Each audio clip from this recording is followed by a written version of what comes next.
Hello students, welcome back to my channel Shubham lecturer. Student, इस video में हम class 12 Hindi के उन सभी महत्वपूर्ण प्रश्नों को पढ़ेंगे जो कि इस बार आपके बोर्ड परीक्षा में पूछे जा सकते हैं। स्टूडेंट, अगर आप 12th में हैं और आपको बोर्ड एग्जाम देना है तो ये वीडियो आपके लिए मोस्ट इंपॉर्टेंट है, क्योंकि आपके पास समय बहुत कम है। ऐसे में मैं भी पूरा प्रयास कर रहा हूं कि आपको उन सभी इंपॉर्टेंट क्वेश्चन को प्रोवाइड करवा सकूं जो कि इस बार आपके बोर्ड एग्जाम में पूछे जा सकते हैं। तो देखिए स्टूडेंट, मैं आपको इस वीडियो में 12th हिंदी व्याकरण के 7 टॉपिक को एक ही वीडियो में पढ़ाऊंगा। टोटल मैं आपको 28 क्वेश्चन बताऊंगा, यानी कि जो 28 सबसे महत्वपूर्ण क्वेश्चंस हैं जो कि आपके बोर्ड एग्जाम में कई बार पूछे गए हैं और इस बार भी पूछे जा सकते हैं, उन क्वेश्चन को मैं इस वीडियो में लेकर आया हूं, क्योंकि आपका बोर्ड एग्जाम बहुत ही ज्यादा नजदीक है। ठीक है, तो इस वीडियो को आप लोग लास्ट तक देखते रहें और कॉपी और पेन लेकर बैठें, ताकि जितने भी क्वेश्चन मैं आपको बताऊं वो आपको हमेशा के लिए याद हो सकें और इनमें से कोई भी क्वेश्चन आए तो आप उसे बोर्ड एग्जाम में आसानी से लिख सकें। ठीक है, तो इस वीडियो को आपको लास्ट तक देखना है, क्योंकि ये 7 टॉपिक आपके बोर्ड एग्जाम में 15 नंबर के पूछे जाते हैं, तो आप लोग 15 नंबर क्लियर कर सकते हैं। ठीक है, छोटा सा वीडियो है। देखिए कौन कौन से टॉपिक पढ़ेंगे। पहला टॉपिक हमारा होगा मुहावरे और लोकोक्तियां। ठीक है, दूसरा टॉपिक होगा संधि विच्छेद, तीसरा विभक्ति और वचन, चौथा शब्द युग्म, पांचवा शब्द अर्थ, छठवां टॉपिक होगा अनेक शब्दों के लिए एक शब्द और सातवां टॉपिक होगा वाक्य संशोधन। ठीक है, आप 15 नंबर क्लियर कर सकते हैं, बस आपको ध्यान से वीडियो को देखना है। ठीक है, आपके पास समय बहुत ही कम है। देखिए सबसे पहले मुहावरे और लोकोक्तियों की बात करते हैं, तो ये तो आपको पता ही है कि जो क्वेश्चन रहेगा उसका हमें अर्थ लिखकर वाक्य प्रयोग करना है। ठीक है, जैसे देखिए फर्स्ट है इधर की उधर लगाना। ठीक है, इसका अर्थ होगा चुगली करना। ठीक है, चुगली करना। ठीक है, तो इसका आप लोगों को पहले अर्थ लिखना है, उसके बाद में आपको हेडिंग डालना है वाक्य प्रयोग। ठीक है, तो यहां पर हम हेडिंग डालेंगे वाक्य प्रयोग। ठीक है, तो हम वाक्य प्रयोग करेंगे। तो 4 क्वेश्चन मैं आपको पहले बताऊंगा इस टॉपिक के। ठीक है, 4 क्वेश्चन, एक टॉपिक के हम 4 क्वेश्चन पढ़ेंगे। टोटल 7 टॉपिक हैं, मैं आपको टोटल 28 प्रश्न बताऊंगा। ठीक है, तो देखिए इसका हम लिख सकते हैं कि इधर की उधर, इधर की उधर लगाते लगाते। ठीक है, लगाते लगाते ही अनिल ही अनिल ने 2 लोगों के बीच, ठीक है, 2 लोगों के घनिष्ठ के घनिष्ठ संबंध में दरार पैदा कर दी। ठीक है, संबंध में दरार पैदा कर दी। ठीक है, पैदा कर दी। ठीक है, तो क्वेश्चन क्या है, देखिए इधर की उधर लगाना, इसका पहले हम अर्थ लिखेंगे चुगली करना। ठीक है, वाक्य प्रयोग में क्या लिखेंगे, इधर की उधर लगाते लगाते ही अनिल ने 2 लोगों के घनिष्ठ संबंध में दरार पैदा कर दी। ठीक है, यहां पर आपको ये बिंदी लगाना है। ठीक है, यहां पर नहीं, तो ये आपका हो जाएगा वाक्य प्रयोग। ठीक है, तो वाक्य प्रयोग में क्या होना चाहिए, जो आपका प्रश्न है इधर की उधर लगाना वो इसमें आना चाहिए। ठीक है, तो देखिए यहां पर आ गया है इधर की उधर लगाते समय। ठीक है, तो ऐसे ही आपको यहां पर वाक्य प्रयोग करना है। ठीक है, ऐसे दूसरा देखिए, दूसरा अभी समझ में आ जाएगा। दूसरा हमारा 9 2 11 होना, बहुत ही इंपॉर्टेंट ये मुहावरा है, इसको आपको याद रखना है और बहुत सारे बच्चे इसको जानते भी होंगे। तो 9 2 11 होना यानी कि भाग जाना। ठीक है, भाग जाना। अब इसका हम वाक्य प्रयोग करते हैं, तो यहां पर हेडिंग डालेंगे वाक्य प्रयोग, वाक्य प्रयोग। ठीक है, तो वाक्य प्रयोग हमने हेडिंग डाला। देखिए जो मैं स्केच यूज कर रहा हूं यहां पर ग्रीन रेड, ये सब आपको येलो ये सब यूज नहीं करना एग्जाम में। ठीक है, तो 9 2 11 होना यानी कि भाग जाना। देखिए चोर पुलिस को देखकर, को देखते ही 9 2 11 हो जाते हैं। ठीक है, 9 2 11 हो जाते हैं। ठीक है, तो चोर पुलिस को देखते ही 9 2 11 हो जाते हैं। तो 9 2 11 होना आपके वाक्य में आ चुका है, तो ऐसे ही आपको वाक्य प्रयोग करना है।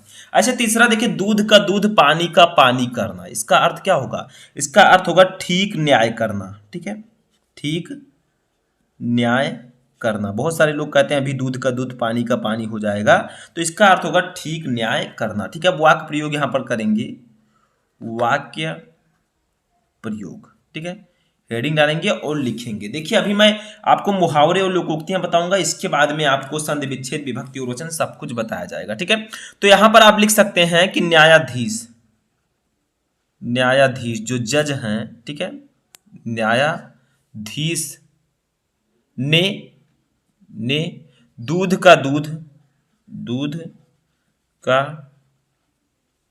दूध और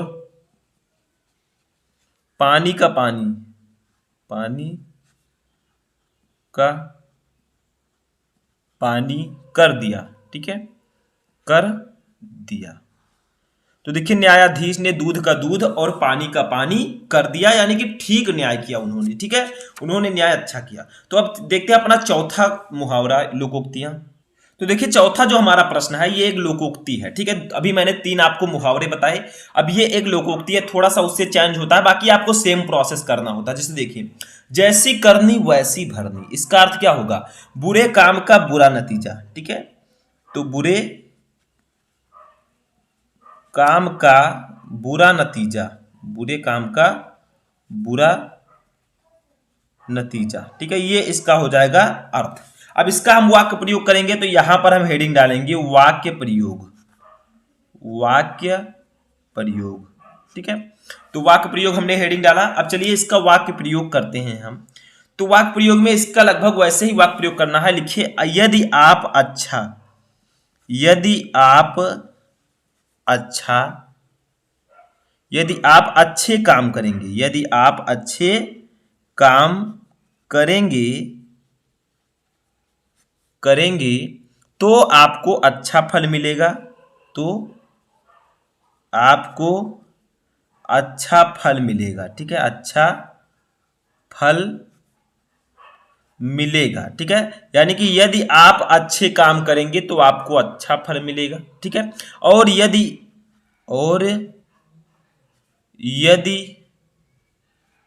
बुरे काम करेंगे, तो बुरा फल मिलेगा, तो बुरा फल मिलेगा। ठीक है, फल मिलेगा। ठीक है, इसी सही कहा गया है। देखिए बुरा फल मिलेगा, सही ही कहा गया है, सही ही कहा गया है, कहा गया है। ठीक है, जैसी करनी वैसी भरनी। ठीक है, जैसी करनी वैसी भरनी। ठीक है, वैसी भरनी। ठीक है, तो क्वेश्चन था कि जैसी करनी वैसी भरनी, इसका अर्थ होगा बुरे काम का बुरा नतीजा, यानी कि आप बुरा काम करेंगे तो आपको बुरा नतीजा मिलेगा। वाक्य प्रयोग देखिए, यदि आप अच्छे काम करेंगे तो आपको अच्छा फल मिलेगा, और यदि बुरे काम करेंगे तो बुरा फल मिलेगा। सही ही कहा गया है कि जैसी करनी वैसी भरनी। तो इस प्रकार से आपको लोकोक्तियों को सॉल्व करना होता है। ठीक है, अब जो हमारा 5वां क्वेश्चन होगा ये होगा संधि विच्छेद से, क्योंकि एक टॉपिक के हम 4 क्वेश्चन पढ़ेंगे। संधि विच्छेद में आपको क्या करना है सभी को पता है। देखिए यहां पर 5वां क्वेश्चन अनुवर्था का संधि विच्छेद है। अनुवर्था का सही संधि विच्छेद क्या होगा? 4 ऑप्शन आपके पास हैं, सही ऑप्शन आपको चूज करके लिखना है। का है आधन्वर्था, खा है अन्वधनवर्था, गा है अनुधन अर्था, घा है अनुधन वर्था। तो इसका राइट आंसर होगा ऑप्शन नंबर गा, अनुधन अर्था। ठीक है, ये अन्वर्था का सही संधि विच्छेद होगा। ऐसे 6 नंबर देखिए, पद्मेशाह का संधि विच्छेद है। पद्मेशाह का सही संधि विच्छेद क्या होगा? का है पद्माधन ईसाह, खा है पदम धन एसाह, गा है पद्माधन ईसाह, घा है पद धन मेसाह। तो इसका राइट आंसर होगा ऑप्शन नंबर का पद्माधन ईसा। ठीक है, तो ये पद्मेशाह का सही संधि विच्छेद होगा। 7 नंबर हमारा है प्रत्यर्पण का संधि विच्छेद है। प्रत्यर्पण का सही संधि विच्छेद क्या होगा? का है प्रतिधन अर्पण, खा है प्रतिधन पर्ण, गा है परधन अतिपर्ण, घा है प्रत्यधन पर्ण। तो इसका राइट आंसर होगा ऑप्शन नंबर का प्रतिधन अर्पण। ये प्रत्यर्पण का सही संधि विच्छेद होगा। ऐसे 8 नंबर हमारा है पुष्पेंद्र का संधि विच्छेद है। पुष्पेंद्र का सही संधि विच्छेद क्या होगा? का है पुष्पधन इंद्र, खा है पुष्पधन इंद्र, गा है पूधन इंद्र, घा है पोधन इंद्र। तो इसका राइट आंसर होगा ऑप्शन नंबर का पुष्पधन इंद्रा। ये पुष्पेंद्रा का सही संधि विच्छेद होगा। तो इस प्रकार से आपको सही संधि विच्छेद चूज करके लिखना है। यहाँ पर मैंने कुछ मोस्ट इंपॉर्टेंट संधि विच्छेद बताए जो कि इस बार की बोर्ड एग्जाम में पूछे जा सकते हैं, ठीक है। तो इन सबको तैयार कर लीजिएगा। चलिए 9 नंबर क्वेश्चन देखते हैं। तो देखिए 9 नंबर जो क्वेश्चन है वो हमारे तीसरे टॉपिक से है, जिसका नाम है विभक्ति और वचन, ठीक है। विभक्ति और वचन में क्या होता है, जैसे देखिए 9 नंबर है नामसु। अब आपको बताना है कि नामसु में कौन सी विभक्ति है, कौन सा वचन है, ठीक है। आपके पास 4 ऑप्शन है, सही ऑप्शन आप बताइए। का है तृतीय विभक्ति एक वचन, खा है द्वितीय विभक्ति बहुवचन, गा है पंचमी विभक्ति द्विवचन, घा है सप्तमी विभक्ति बहुवचन। तो इसका राइट आंसर होगा ऑप्शन नंबर घा, सप्तमी विभक्ति बहुवचन, यानी कि नामस में सप्तमी विभक्ति बहुवचन है। 10 नंबर हमारा है नामनी। नामनी में कौन सी विभक्ति है, कौन सा वचन है। का है द्वितीय विभक्ति बहुवचन, खा है चतुर्थी विभक्ति द्विवचन, गा है प्रथमा विभक्ति द्विवचन, घा है षष्ठी विभक्ति एकवचन। तो इसका राइट आंसर होगा ऑप्शन नंबर गा, प्रथमा विभक्ति द्विवचन, ठीक है। नामनी में प्रथमा विभक्ति द्विवचन है। अच्छा 11 नंबर देखें नामनाह। नामनाह में कौन सी विभक्ति है, कौन सा वचन है।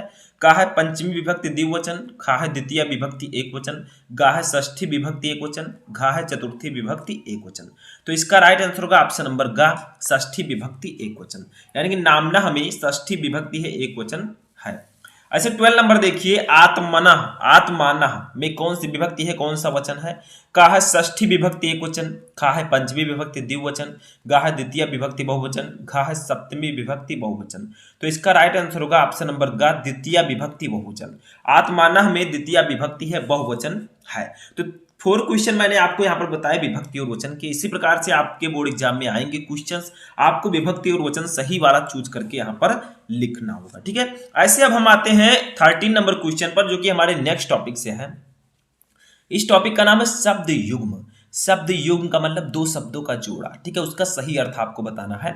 13 नंबर धरा धारा, इसका सही अर्थ क्या होगा। धरा धारा, जो पहले उसका अर्थ पहले है होगा, जो बाद में उसका अर्थ बाद में। का है पृथ्वी और पानी का प्रवाह, खा है पृथ्वी और आकाश, गा है आकाश और पाताल, घा है सूर्य और चंद्रमा। तो देखिए धरा का मतलब होता है पृथ्वी और धारा का मतलब होता है पानी का प्रवाह। तो ये का वाला ऑप्शन आपका सही होगा। तो जो पहले उसका अर्थ पहले होगा, ध्यान रखिएगा, जो बाद में उसका अर्थ बाद में होगा। तो ये का वाला ऑप्शन आपका राइट है। चलिए 14 नंबर क्वेश्चन देखते हैं। तो देखिए 14 नंबर क्वेश्चन हमारा है आभरण आमरण, ठीक है। इसका राइट आंसर क्या होगा। का है पोशाक और मृत्यु, खा है आभूषण और मृत्यु पर्यंत, गा है मृत्यु और जीवन, घा है जीवन और मृत्यु। तो देखिए आभरण का मतलब होता है आभूषण, ठीक है, और आमरण का मतलब होता है मृत्यु पर्यंत। तो इसका राइट आंसर होगा ऑप्शन नंबर खा, आभूषण और मृत्यु पर्यंत, ठीक है। तो ये खा वाला ऑप्शन आपका सही हुआ। ऐसे 15 नंबर देखिए जगत जगत, इसका राइट आंसर क्या होगा। सही अर्थ का है संसार और कुएं का चबूतरा, खा है संसार और संसारी, गा है कुआं और संसार, घा है घड़ा और पानी। तो इसका राइट आंसर होगा ऑप्शन नंबर का संसार और कुएं का चबूतरा, ठीक है। जगत का मतलब होगा संसार और जगत का मतलब इस वाले जगत का मतलब कुएं का चबूतरा, ठीक है। तो एक का वाला ऑप्शन आपका सही होगा, संसार और कुएं का चबूतरा। ऐसे 16 नंबर क्वेश्चन देखिए श्रवण श्रमण, ठीक है। इसका राइट आंसर क्या होगा। का है सावन और भ्रमण, खा है सुनना और सन्यासी, गा है वेद और पुजारी, घा है नाक और सन्यासी। तो इसका राइट आंसर होगा ऑप्शन नंबर खा, सुनना और सन्यासी, यानी कि श्रवण का मतलब सुनना, श्रवण का मतलब सन्यासी। तो एक खा वाला ऑप्शन आपका सही होगा, सुनना और सन्यासी, ठीक है। ऐसे चलिए हम नेक्स्ट क्वेश्चन देखते हैं 17 नंबर, जो कि हमारे नेक्स्ट टॉपिक से है। इस टॉपिक का नाम है शब्द अर्थ। इसको और नामों से भी जानते हैं, जैसे पर्यायवाची शब्द, अनेकार्थी शब्द, ठीक है। जैसे घर है 17 नंबर, घर को और हम किन नामों से जानते हैं। तो देखिए निवास स्थान को भी हम घर कहते हैं, यानी कि इसके कई अर्थ हैं, वही आपको लिखना है। तो निवास स्थान, ठीक है। जन्म स्थान भी हम लिख सकते हैं इसका, ठीक है, जन्म स्थान। गृह भी लिख सकते हैं घर का, ठीक है, गृह लिख सकते हैं। ये इस प्रकार से रहा है, ठीक है। तो गृह भी आप लिख सकते हैं, ठीक है। समझ में आया। गृह आप इस प्रकार से लिखिएगा, क्योंकि ये गृह है घर वाला, ठीक है, और एक इस प्रकार से होता है ग्रह, तो दोनों में डिफरेंस है, ठीक है। तो ये वाला नहीं, आपको ये वाला लिखना है। तो यहाँ पर मैंने लिखा, ठीक है। 18 नंबर देखिए दाम। दाम को और हम किन नामों से जानते हैं। देखिए मूल्य भी कहते हैं दाम को हम, ठीक है, मूल्य कहते हैं। रस्सी आप लिख सकते हैं, माला लिख सकते हैं, ठीक है। तो ये सब आप दाम के पर्यायवाची शब्द लिख सकते हैं। ऐसे 19 नंबर देखिए प्रकाश। प्रकाश को हम ज्योति भी लिख सकते हैं, ज्योति भी प्रकाश को हम जानते हैं इस नाम से भी। उसके बाद में हम इसको शिव भी लिख सकते हैं, ठीक है, स्यू। ऐसे 20 नंबर देखिए पय, पय पानी को हम पय कहते हैं, पानी लिख सकते हैं, दूध लिख सकते हैं, ठीक है। तो ये सब इसके अनेकार्थी शब्द होंगे, पर्यायवाची शब्द होंगे। तो समझ में आया, इस प्रकार से आपको ये लिखना होता है। चलिए 21 नंबर क्वेश्चन देखते हैं। तो देखिए 21 नंबर क्वेश्चन हमारे नेक्स्ट टॉपिक से है, जिसका नाम है अनेक शब्दों के लिए एक शब्द। ये क्या होता है? अनेक शब्दों के लिए एक शब्द, यानी कि आपको ये दिया गया है, जो स्त्री कविता लिखती हो उसे हम एक शब्द में क्या कहेंगे बताइए। जो स्त्री की बात की जा रही है तो उसे हम लोग कहेंगे कवित्री। कवित्री जो स्त्री कविता लिखती हो, जो पुरुष कविता लिखता हो उसे हम कवि कहेंगे, ठीक है। तो ऐसे ही आपको अनेक शब्दों के लिए एक शब्द लिखना होता है। 22 नंबर देखिए छिपाने के योग्य, जो छिपाने के योग्य हो उसे हम एक शब्द में कह सकते हैं क्या? गोपनीय, ठीक है, गोपनीय, छिपाने के योग्य यानी कि गोपनीय। फिर 23 नंबर देखिए, किसी वस्तु को देखने अथवा सुनने की प्रबल इच्छा, यानी कि किसी वस्तु को देखने की और सुनने की प्रबल इच्छा को हम कहते हैं जिज्ञासा, ठीक है। एक्साइटमेंट, जो हमारा एक्साइटमेंट होता है, जिज्ञासा होता है किसी वस्तु को देखना, कि मुझे वो देखना है, ठीक है, मुझे ताजमहल देखना है, वो हमारी एक जिज्ञासा है, ठीक है। 24 नंबर देखिए, तीनों युगों में होने वाला, उसे हम लोग क्या कहेंगे? तीनों युगों में होने वाला, उसे हम लोग कहेंगे त्रियुगी, ठीक है, तीनों युगों में होने वाला। समझ में आया? तो इस प्रकार से आपको अनेक शब्दों के लिए एक शब्द लिखना होता है। अब 25 नंबर क्वेश्चन हमारे नेक्स्ट टॉपिक से, जिसका नाम है वाक्य संशोधन। अब आप समझ गए होंगे वाक्य संशोधन क्या है। वाक्य में जो कुछ गलतियां हैं उसको शुद्ध करके लिखिए, वाक्य को संशोधित कीजिए। थोड़ी बहुत गलती है उसको सही कीजिए। इसमें क्या गलती है? प्रत्यूष का भविष्य उज्ज्वल हो, इसमें सिर्फ एक गलती है। देखिए उज्ज्वल गलत लिखा है, आपको इस प्रकार से लिखना है, प्रत्यूष का भविष्य उज्ज्वल हो, ठीक है। ये आधा जा ये भी रहेगा, तो इस प्रकार से उज्ज्वल रहेगा, यानी कि पूरा जा आपको नहीं लिखना है, ठीक है, इस प्रकार से। अच्छा देखिए 26 नंबर, ईश्वर सबका भाग विधाता है। अब देखिए भाग नहीं भाग्य है, ठीक है, तो इस प्रकार से लिखेंगे, ईश्वर सबका भाग्य विधाता, भाग नहीं भाग्य विधाता, ठीक है। ये आपका सही होगा। तो इस प्रकार से थोड़ी थोड़ी गलतियां हैं, थोड़ी थोड़ी त्रुटियां हैं जो आपको सही करना होता है। फिर देखिए 27 नंबर, वह जल से स्नान कर रहा है। इसमें गलती क्या है? देखिए वह स्नान कर रहा है, आप डायरेक्टली लिख दीजिए, जल से लिखने की कोई जरूरत नहीं है, ठीक है। तो वह स्नान कर रहा है, ठीक है, बस। तो ये सब छोटी छोटी चीजें आपको ध्यान देना है, बस यही आपका नंबर कट जाता है अगर आप नहीं कर पाते हैं। तो इसीलिए ज्यादा से ज्यादा क्वेश्चंस को आप सॉल्व कीजिए। ऐसे देखिए 28 नंबर, हम सब छत में खेलेंगे। अब गलती क्या है? छत में आप खेल सकते हैं कि छत पर खेलेंगे, तो यहां पर हम लिखेंगे हम सब छत पर खेलेंगे, छत पर खेलेंगे, ठीक है, बस ये आपका हो चुका है काम। तो इस प्रकार से आप लोग इन सभी क्वेश्चन को अगर पढ़ लेंगे तो आपके बोर्ड एग्जाम में क्वेश्चन से पूछे जाएंगे। तो यहां पर मैंने आपको 28 क्वेश्चंस बताए, कमेंट करके बताया कि इनमें से कितने क्वेश्चन आपको ऑलरेडी पता थे। हम मिलेंगे नेक्स्ट वीडियो में नेक्स्ट टॉपिक के साथ, तब तक आप लोग अपनी तैयारी करते रहें और इनमें से कितने क्वेश्चन आपको समझ में आ गए, ठीक है, कमेंट करके बताएं। तो इस वीडियो में फिलहाल इतना ही।